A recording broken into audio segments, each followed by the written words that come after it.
నా పేరు వెంకటేశ్వర అండి. నేను చీరాల నుంచి వచ్చాను. బాపట్ల జిల్లా మాది. నాకు ఒకటి ఒంట్లో బాగోకపోతే ముందు ఒంగోలు చూపించాను. ఒంగోలు 3 సార్లు ట్రీట్మెంట్ చేశాను. అక్కడి నుంచి మళ్ళీ ఇక్కడికి వచ్చాం. ఇక్కడ ఒకసారి వేసాం. వేస్తే అది పసికిళ్ళు వస్తే ఆ వేసిన స్టెంట్లు కూడా తీపిచ్చేసి ఆపరేషన్ చేసేసాం. నెంబర్ 1 గా చేసేస్తాను. అదే మాట కానీ డాక్టర్లు ఇద్దరు బాగా చూసారు సార్. బాగా చూశారు. చీరాల్లో పసికిళ్ళు అయినాయండి. స్కాన్ తీశారు. స్కాన్ తీసి ఎక్కువగా ఉందన్నారు. స్టెంట్ లేసి చేయాలని చెప్పి 2 రోజులు అబ్జర్వేషన్ లో పెట్టి పసికిళ్ళకి ఇంజక్షన్ అవి వాడి వేసారు. స్టెంట్ వేసారు. స్టెంట్ వేసినాక మళ్ళీ ఒక 4 రోజులు అట్టట్టున్నాడు. తర్వాత మళ్ళీ ఇన్స్పెక్షన్ వచ్చేసింది. లోన ఇన్స్పెక్షన్ మళ్ళీ డాక్టర్ దగ్గరికి ఇన్స్పెక్షన్ తీసేసి మళ్ళీ స్టెంట్ వేసాడు. బాగుంది సరే. మేము మళ్ళీ బెంగళూరు వచ్చినాం. తర్వాత మళ్ళీ వెళ్ళాము. ఇంకొంచెం నొప్పిగా ఉంది అట్లాంటి వెళ్ళాం. వెళ్తే చూస్తే మళ్ళీ ఇన్స్పెక్షన్ వచ్చింది. 3వ సారి మళ్ళీ మెటల్ స్టెంట్ వేసేసారు. మెటల్ స్టెంట్ వేస్తే వచ్చి మళ్ళీ 3 నెలలకి దాకా ఇక్కడ మేము బెంగళూరు వచ్చినాం. ఇది బాగా తల్లి జరగా వచ్చేసింది.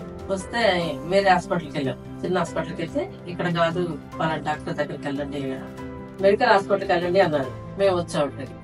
డాక్టర్ రోహిత్ గారు సార్ గారు చూశారు. మాకు స్టెంట్లు తీసి మన స్టెంట్లు వేసి క్లీన్ చేశారు. ఫస్ట్ క్లీన్ చేశారు. ఫస్ట్ క్లీన్ అయిన 2 రోజులకి మళ్ళీ ఆపరేషన్ చేశారు. బాగా సక్సెస్ఫుల్ గా. అసలు ఆయన లెగుస్తాడో లేదో అన్న ఆపరేషన్ చేసినప్పుడు అంత ఇదిగా ఉన్నాడు.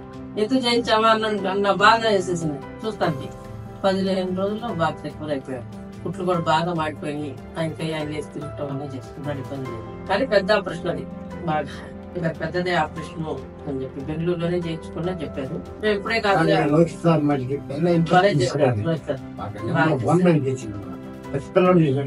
ఇద్దరు బాగా చూసారు. డాక్టర్ కౌశిక్ గారు కూడా బాగా చూసారు. మన తెలుగు తెలియపోయినా ఆయనకి తెలుగు అమ్మాయి తెచ్చి చెప్తా ఉంటాడు. భాష తెలియపోయినా బాగానే చూసారు.